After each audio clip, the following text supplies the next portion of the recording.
Next on American History TV, Case Western Reserve University professor John Broik teaches a class about the British Empire and the Indian Army's efforts during World War II. He argues that the Indian Army's role has been largely overlooked by historians, despite their contributions in the African and Pacific theaters. His class is about an hour and a half. Welcome, everybody. Welcome. Tonight, we're going to talk about how India and the Indian Army kept the Allies in the war.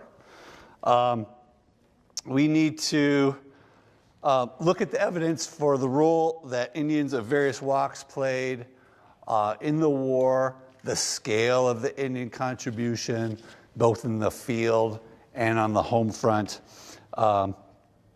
and the kind of breathing room that the Indian contribution allowed the United Kingdom, the way that the Indian Army contributed to Churchill and Churchill's hope that the U.S. could someday enter the war.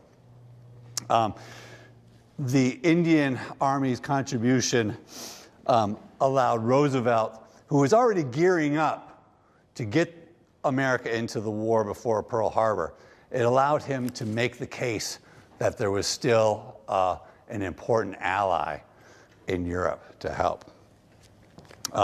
And we'll talk about the way that the Indian Army's contribution to the war made it possible for the Allies to open up a supply line through Iran from the Persian Gulf.